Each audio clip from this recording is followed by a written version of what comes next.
Começamos ontem. Em primeiro lugar, boa tarde novamente a todos. Obrigado pela participação de vocês. Sempre muito bom contar com o retorno de vocês. Infelizmente, alguns alunos ainda estão com dificuldade de acessar. Mas, assim, estou reconhecendo aqui o esforço de vocês e as dificuldades que vocês têm tido, mas a superação também. Tá? Todos vocês estão de parabéns, porque não ficaram só falando das dificuldades. Não, porque é difícil fazer e tal. Não, vocês demonstraram personalidade, estão acompanhando, estão existindo. Isso é muito importante. Bom, gente, nós estávamos exatamente aqui, ó, na questão 11. Certo? Nós terminamos de resolver a questão 10 e aí acabou o nosso tempo. Tudo bem? Quem estava ontem, dá um confirma para mim aí, tudo bem? Tudo bem. Tudo. Show. Então, vocês estão aí vendo exatamente onde nós paramos ontem.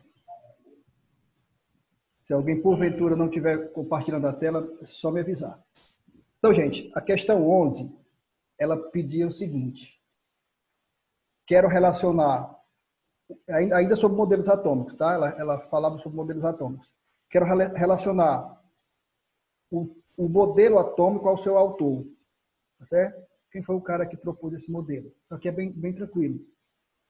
Quem disse que o átomo apresenta um núcleo pequeno e carregado positivamente? Quem falou isso? Foi o Rutherford, né? Foi o Rutherford.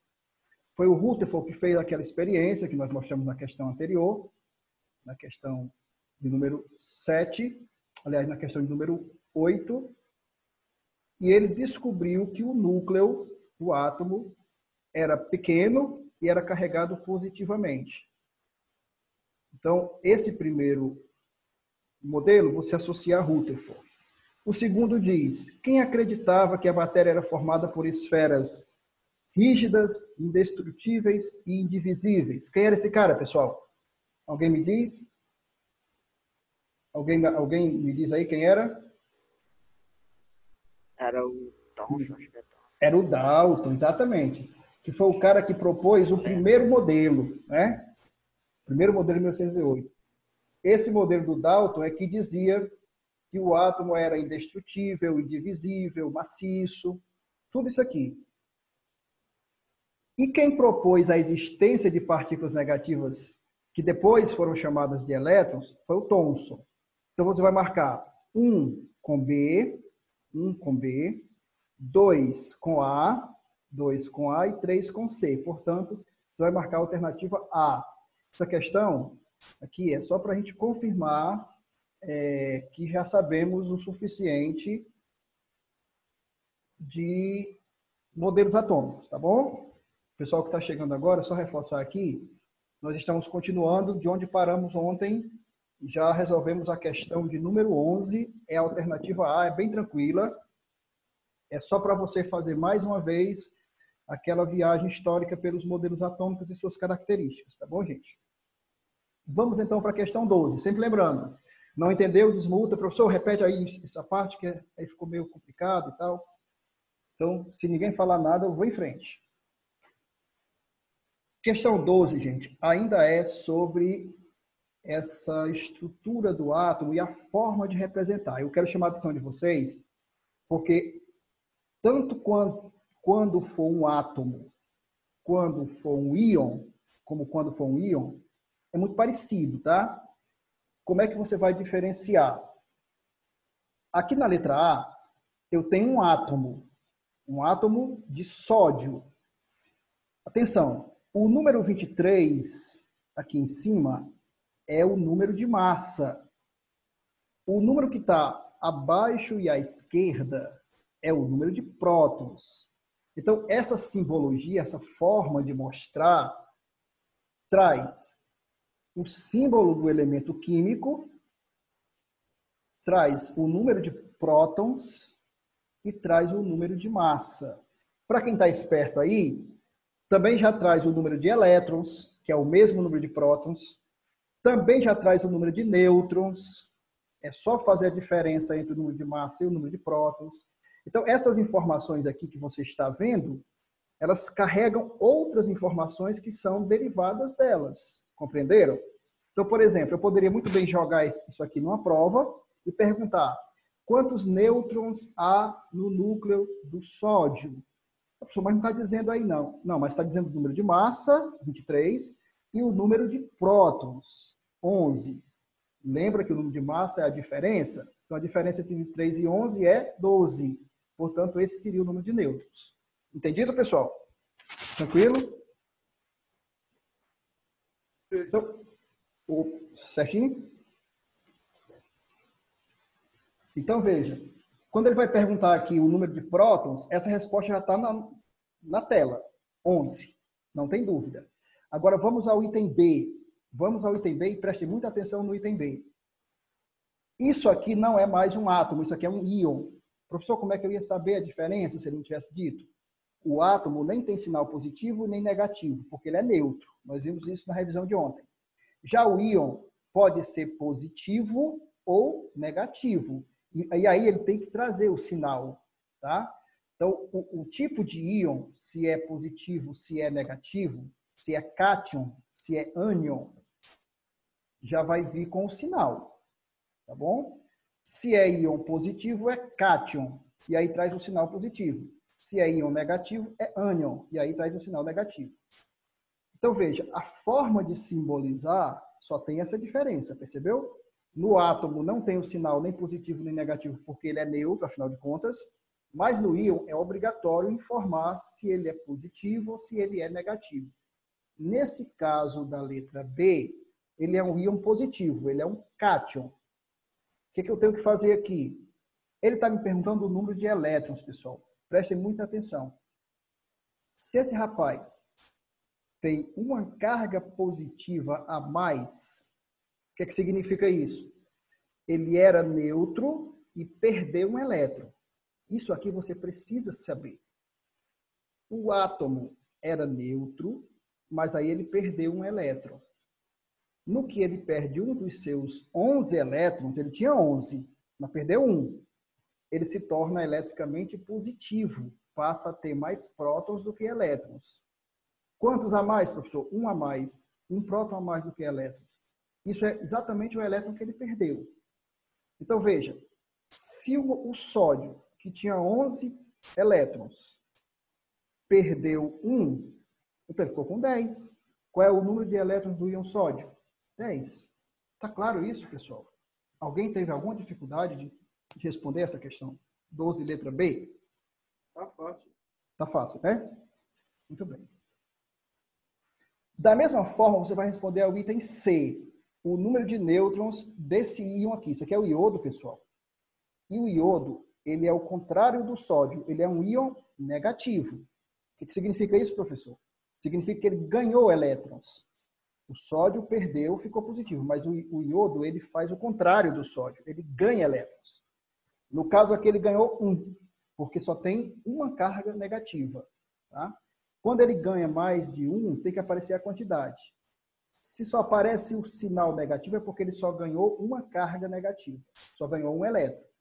Como ele tinha 53, porque era o mesmo número de prótons, se ele ganhou mais um, né, ele ficou com 54. Mas ele não pergunta aqui, não é pelo número de elétrons, não. Ó. Ele foi esperto, ele perguntou o número de nêutrons.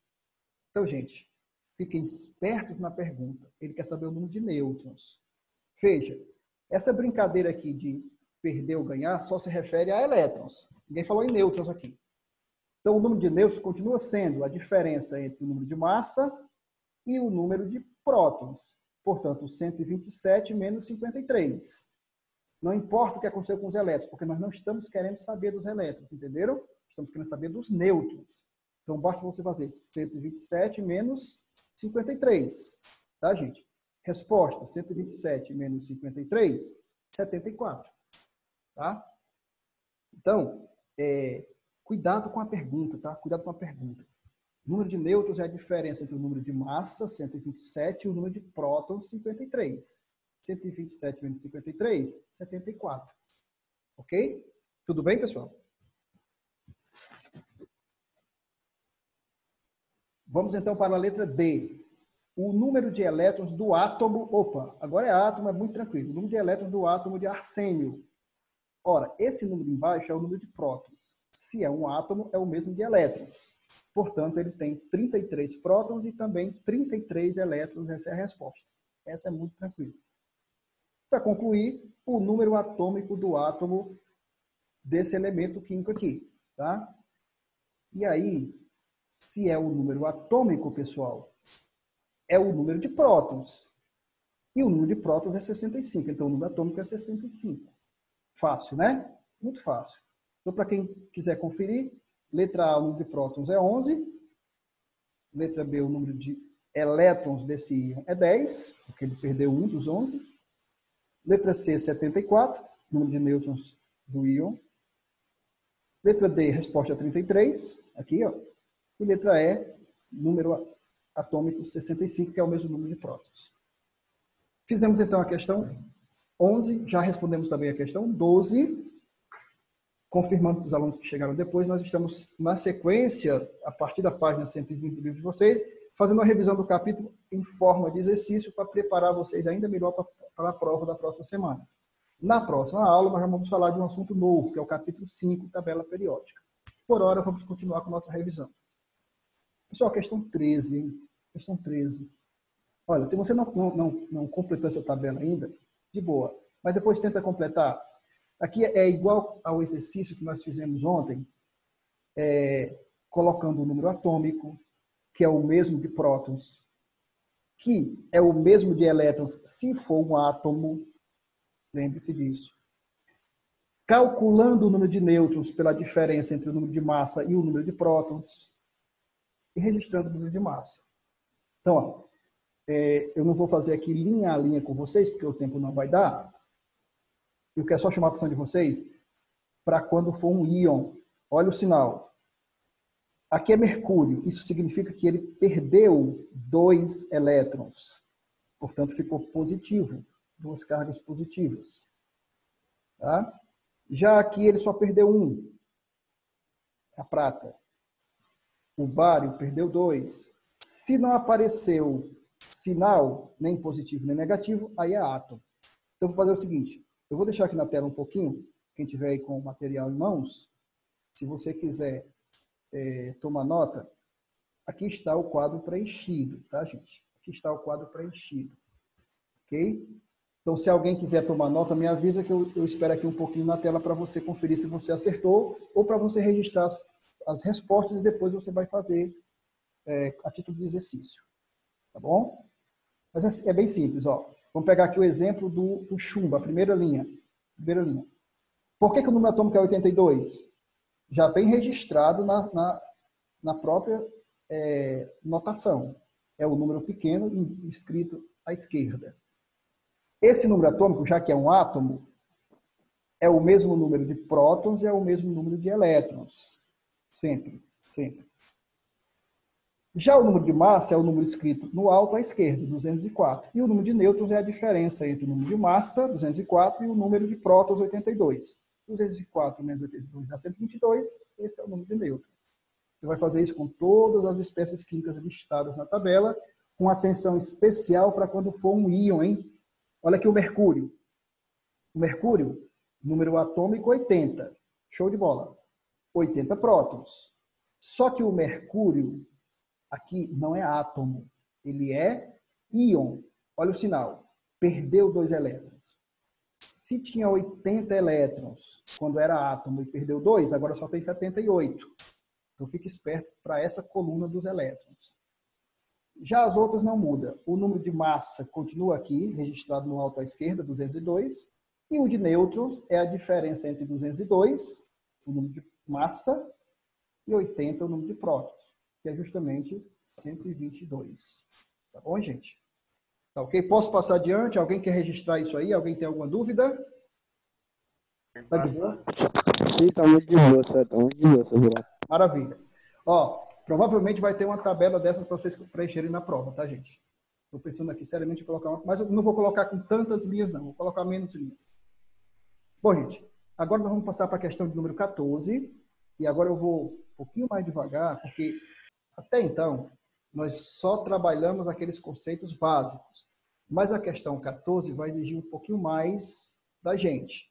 A gente vai reforçar, porque a gente viu isso numa aula em que o som não estava muito bom, a minha internet não estava boa, a gente vai reforçar isso aqui.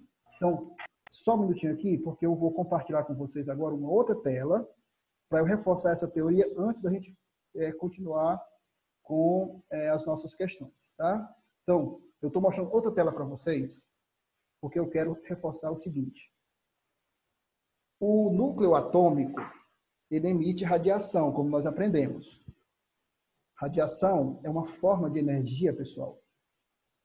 Forma de energia essa capaz de atravessar a matéria. Tá bom? Então, aqui eu vou dar só um exemplo para vocês de como isso funciona. Aqui eu tenho 3 tipos de radiação. A primeira radiação, ela é mais fraquinha, é a partícula alfa. Essa aqui, uma superfície, por mais simples que seja, consegue evitar que ela a atravesse. Porque essa radiação, esse tipo de radiação não é tão penetrante, não tem tanta força, digamos assim, de penetração. Já na segunda modalidade, que é a partícula beta, essa já é bem mais penetrante. Ela atravessa essa superfície azul, que é mais fininha, precisa de uma superfície mais espessa, a verde, para poder parar. Então, a radiação do tipo beta é um pouco mais penetrante do que a radiação do tipo alfa. Isso significa que ela é mais agressiva também, que ela pode comprometer a saúde de forma mais vigorosa, porque ela penetra os tecidos do nosso corpo. Tá? E aí vem a terceira modalidade, que é a mais agressiva, a mais penetrante, a mais intensa, que é a radiação gama.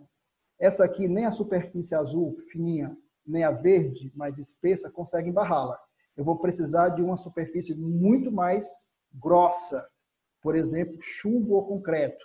Tá? Isso é radiação gama, pessoal.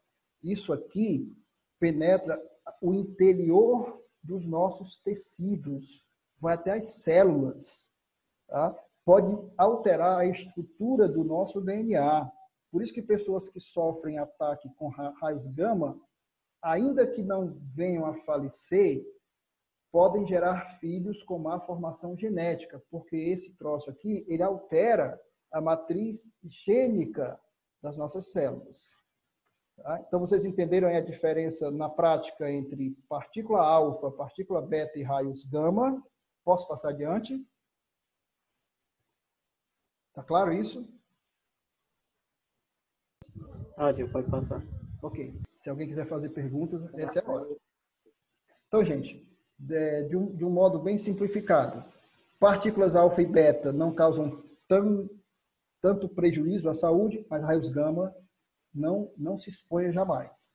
E aí eu vou reforçar aqui com outra imagem para lembrar o seguinte. Falando particularmente do tipo alfa, o primeiro, aquele que é mais suave, digamos assim, que é menos agressivo, que é menos penetrante. Quando um núcleo perde uma partícula alfa, ele ejeta essa partícula, ele se desfaz dessa partícula, lança essa partícula fora. Essa partícula carrega consigo 2 prótons e 2 nêutrons. Então, vocês sabem, o núcleo é feito de prótons e nêutrons. Cada partícula alfa que vai embora leva consigo 2 prótons e 2 nêutrons. Tá, gente? Então, por exemplo, se o núcleo perde 2 partículas do tipo alfa, lá se foram 4 prótons e 4 nêutrons. E assim por diante. Cada partícula alfa é um conjunto com 2 prótons e 2 nêutrons. Portanto, 4 unidades de massa vão embora a cada partícula alfa que o núcleo perde. Então, vejamos aqui um outro esqueminha para você ver como isso funciona. Eu tenho aqui um núcleo radioativo de urânio. Tá, gente? O urânio tem 92 prótons e uma carrada de nêutrons que juntos fazem uma massa de 238. Tudo bem. Quando ele emite uma partícula alfa, foram embora desses aqui 2 prótons e 2 nêutrons. Portanto, foram embora 4 unidades de massa. Tá? Foram embora 4 unidades de massa. E como foram embora 2 prótons, saíram também 2 unidades de carga. Por isso que a gente compara a partícula alfa com o núcleo do elemento químico hélio. Porque o hélio, lá na tabela periódica, o elemento do número atômico 2, ele tem 2 cargas positivas, 2 prótons, e tem 2 nêutrons. Portanto, ele tem uma massa equivalente à da partícula alfa. Portanto, pessoal, observem bem o que acontece aqui. Quando o urânio emite uma partícula alfa, ele sofre o que a gente chama nessa matéria de transmutação, uma transformação nuclear. Ele deixa de ser urânio na prática. Por quê? Porque dos 92 prótons que ele tinha, ele passa a ter somente 90. E se você for olhar na tabela periódica, o elemento 90 é o tório. Então, o urânio literalmente se transforma em tório. Por quê? Porque ele tinha 92 prótons, mas perdeu 2. Ah, professor. Então, um átomo, ele tanto perde elétrons, se transformando em íons, ou ganha elétrons, como pode perder prótons. Exatamente. Veja que a matéria ela é muito dinâmica, ela se transforma. O urânio aqui se transformou em tório. Olha que a massa dele, que era 238, com a perda da partícula alfa, caiu para 234. Então ele ficou bem menos massivo. O núcleo dele diminuiu de tamanho. Isso aqui acontece, pessoal, sempre que um átomo emite radiação. Aqui está dizendo, ele forma um novo núcleo. Exatamente, ele sofre uma transmutação. Essa legenda, esse infográfico, ficou claro para vocês? Está de boa? Ainda está tudo bem? Tá. Ótimo, tá ótimo, maravilha. Eu vou mandar novamente esse material para vocês. Já mandei uma vez, mas vou mandar novamente. Caso vocês tenham dúvida, consultem, porque está muito bem elaborado isso aqui.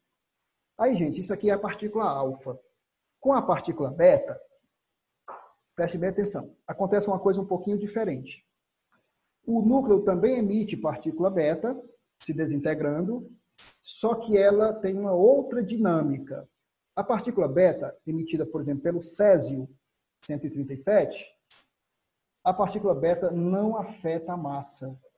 O césio se transforma no bário, mas a partícula beta não afetou a massa. A massa continua sendo 137. O que a partícula beta altera? A partícula beta altera o número de prótons.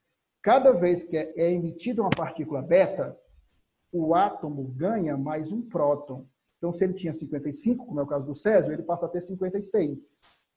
E aí, naturalmente, ele se transforma em outro tipo de átomo. Agora, ele é o bário, porque é o bário que tem 56 prótons. Se você consultar a tabela periódica, você vai ver que o bário é que tem 56. Então, veja. A emissão beta transforma o césio no bário. Cada partícula beta que é lançada fora faz com que aumente um próton no elemento. Tá? Então, essa é a dinâmica da partícula beta. Quando você encontrar uma equação como essa, mostrando a transformação, você vai deduzir se foi partícula alfa ou se foi partícula beta. Agora, vou dar a melhor notícia para vocês, que é da tarde. Os raios gama são os mais fáceis de estudar. Por quê? A emissão gama, pessoal, não altera nem a massa, nem altera o número de prótons. O bário aqui está emitindo radiação gama, mas continua sendo bário. Então, só para reforçar, a partícula alfa altera o tipo de átomo, muda, converte. A partícula beta também, mas a radiação gama, ela não faz nenhuma alteração, nem no número de prótons e nem no número de massa. Confirmando, a partícula alfa altera o número de prótons e o número de massa. A partícula beta só altera o número de prótons, aumentando 1. E a radiação gama não tem o poder de mexer nem no número de prótons, nem no número de massa. Muito bem. Tudo bem? Show? Joinha? Vamos então fazer o nosso exercício 14, que ficamos devendo, que é exatamente sobre isso. Vamos lá. Esse núcleo de urânio emitiu uma partícula alfa. Vocês estão vendo aqui, ó. Aqui. O que acontece com o núcleo de urânio que emite a partícula alfa? Nós acabamos de ver. Ele perde 2 prótons. Se tinha 92, agora só tem 90. E perde 4 unidades de massa. Se tinha 238, agora tem 234 unidades de massa. Show. É sobre isso que essa questão fala. Já a partícula beta, nós vimos também isso, ela só altera o número de prótons. Por exemplo, isso aqui é o protactínio. Ele tinha 91 prótons, emitiu uma partícula beta. O que aconteceu com ele? Aumentou um próton. Aumentou um próton. O número de massa permaneceu inalterado. Então, gente, aqui nós vamos relacionar essas duas entidades, a partícula alfa e a partícula beta, com a proposição correta. Com base nas informações dadas, qual a alternativa correta relacionada às características? Então, isso aqui, ó, direto ao ponto. Você percebeu que a partícula alfa tem 2 prótons e 2 nêutrons. Essa seria a sua resposta. Como eu disse ontem para vocês, eu estou focando aqui na resposta, porque eu sempre vou perguntar para vocês qual é a alternativa correta. Então, vocês não vão pegar assim, questões que eu elaboro que tenha, marque a alternativa incorreta. Não, quero a alternativa correta. E a alternativa correta aqui é a que diz que a partícula alfa tem 2 prótons e 2 nêutrons, como nós acabamos de ver. Tá? Então, você marcaria aqui a letra A. Ok, alternativa A. E vamos para a questão de número 15. Vocês vejam que esse assunto ele é fácil de resolver. Né? Se você conhecer as características de cada uma das emissões radioativas, é tranquilo, tranquilo, tranquilo. Perguntas bem fáceis. Vamos ver aqui a questão 15. Qual alternativa relaciona corretamente o conceito ao seu significado? Tranquilo também, pessoal. Aqui é para aquele aluno que perdeu metade da primeira aula. Então, ele aqui vai agora se atualizar. Como é o nome da partícula subatômica que tem carga positiva, pessoal? Alguém me responde aí já? Próton. Próton, parabéns. Como se chamam os átomos de um mesmo elemento químico que tem números de massa diferentes? Pode responder. Átomos de um mesmo elemento químico com números de massa diferentes. Ontem nós falamos deles. Isótopos, parabéns. Para quem estava em dúvida, são átomos de um mesmo elemento químico, portanto, tem o mesmo número de prótons, mas diferentes números de massa. Como se chama a partícula subatômica com carga negativa? Essa é mamãozinho com açúcar, né? Como é o nome da partícula subatômica com carga negativa? Elétrons. Isso. Como se chama a soma do número de prótons e nêutrons, pessoal? É o número atômico ou é o número de massa? A soma do número de prótons e nêutrons? Número de massa. É o número de massa. E o número de prótons, obviamente, é o número atômico. Então, você relacionou 1 com C, 2 com A, 3 com B, 4 com B, de bola, e 5 com E, de Esaú. A sua resposta foi a letra D de dado. Olha aí, tranquilo, né? Tranquilo, tranquilo. Muito bem. Gente, ainda falando dos modelos atômicos, questão 16. Essa lista tem 26 questões. Eu gostaria de ter tido tempo para fazer uma a uma com vocês.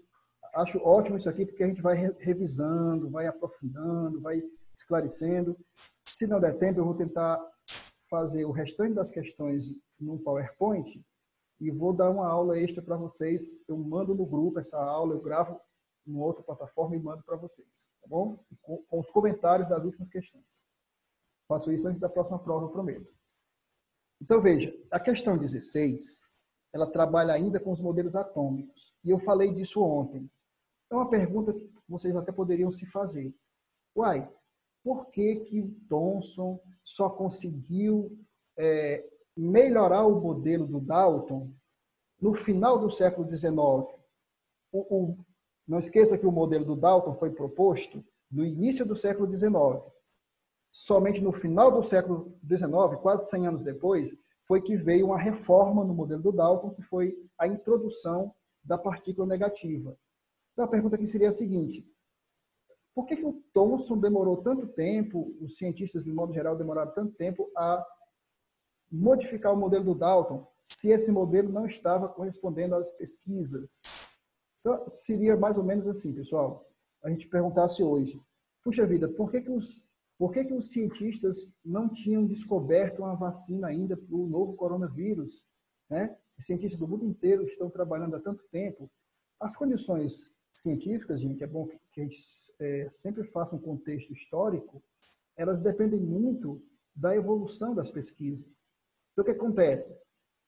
Da mesma forma que hoje nós não temos ainda o desenvolvimento da pesquisa capaz de suprir a carência de uma vacina, nessa época não havia pesquisa científica e recursos tecnológicos científicos capazes de proporcionar um estudo mais aprofundado do átomo.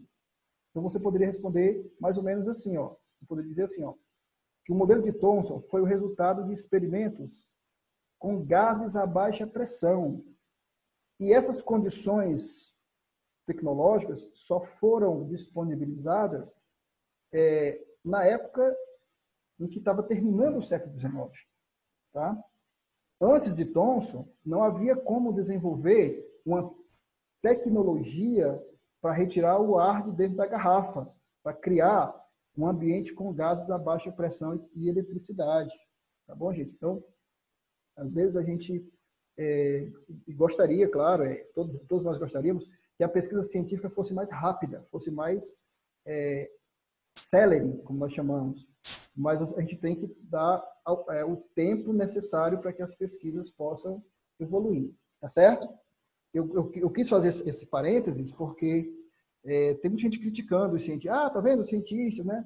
Gente, não dá para você correr com pesquisa. Pesquisa demanda tempo, pesquisa demanda repetições. A gente erra fazendo pesquisas, tem que recomeçar. Então, não é um bolo que você faz porque já tem uma receita pronta. Né? Tudo bem? Então, vocês como cientistas precisam defender os cientistas. Eu acho que se vocês estiverem num debate e as pessoas criticando a ciência, você já tem argumentos suficientes para defender os cientistas. Os cientistas não podem se apressar e fabricar um monstro. A vacina para o coronavírus tem que ser uma vacina responsável, que venha realmente a surtir um efeito desejado. Não pode ser algo que, de qualquer forma, seja colocado no mercado. Ok? Alguém tem alguma observação a fazer? Nada. Tranquilo? Muito bem, pessoal. Questão 17. Nós estamos nos aproximando do final do nosso tempo, então a qualquer momento a gente pode ser interrompido. Eu quero resolver a questão 17 e, como eu falei, as demais eu vou preparar numa aula à parte e vou mandar para vocês no grupo. A questão 17 é muito importante porque eu quero que vocês se lembrem desses conceitos que estão aqui. Ó. Quando é que uma substância é simples e quando é que uma substância é composta. Observem bem. A sacarose, na letra A, é formada por átomos de carbono, hidrogênio e oxigênio. Então, a sacarose é um mistão. A sacarose é uma combinação de vários tipos de átomos. Isso é que é uma substância composta, pessoal. Em comparação com a sacarose, nós temos aqui, por exemplo, o fósforo branco. O fósforo branco só tem átomos de fósforo na sua fórmula, na sua composição química.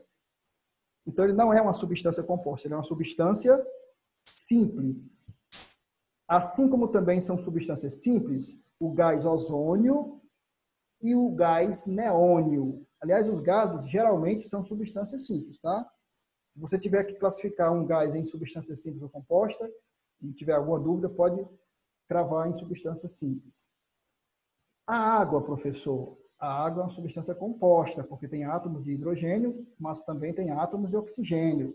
E aí, pessoal, não confundam, por favor, substância composta e substância simples com pura, tá? E mistura. A água é uma substância composta, ainda que seja pura. Se você tiver numa garrafinha somente água e mais nada, nem gás, nem sais, nem nada, só água, ainda assim ela é uma substância composta. Tá certo? E o ácido nítrico, que tem átomos de hidrogênio, nitrogênio e oxigênio, também é uma substância composta. Então, guarde isso, porque é provável que eu pergunte para você na prova qual é a diferença entre uma substância simples e uma substância composta. Tá bom? Para quem tiver qualquer dúvida, são compostas nessa questão